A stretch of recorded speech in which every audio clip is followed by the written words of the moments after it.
大家好，我是谢雷，我是镜子。今天我们去白金汉爵演出，出发。在吴中区开过去要14公里。今天不是婚宴，好像是一个公司的年会。带贼，以前好像来过2次。今天的场地非常大，估计一会儿坐满要600-700个人。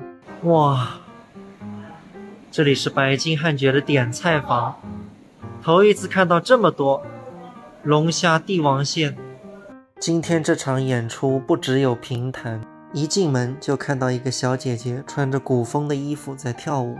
分金亭这个牌子始创于1949年，成立于1976年，也是一个老牌子了，曾经连续多年位居全国白酒产销量前3。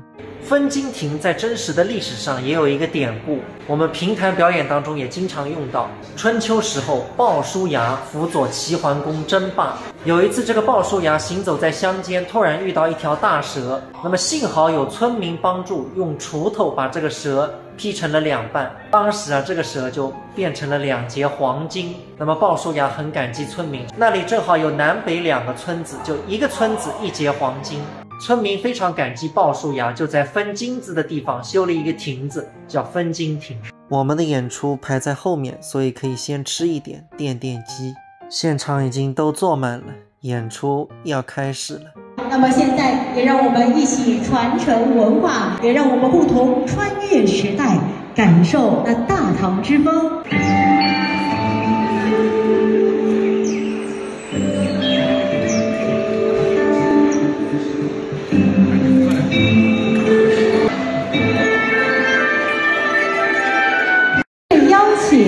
苏州评弹也是非物质文化遗产苏州评弹第7代传承人。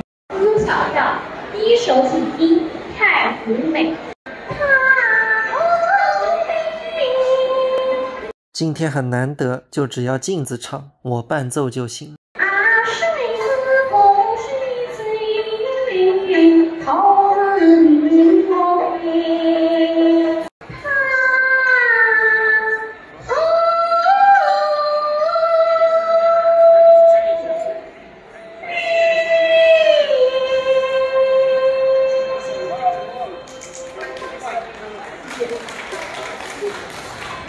第2首请听《茉莉花》。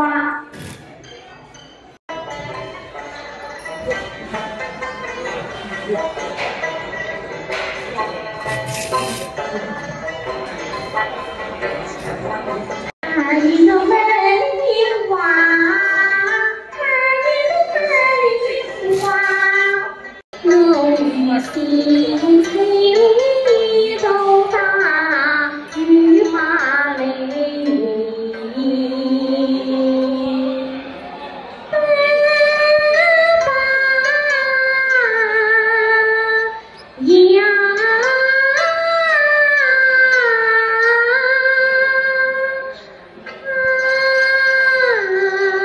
朋友们，演出结束了，后场4小时，演出4分钟，这就是生活。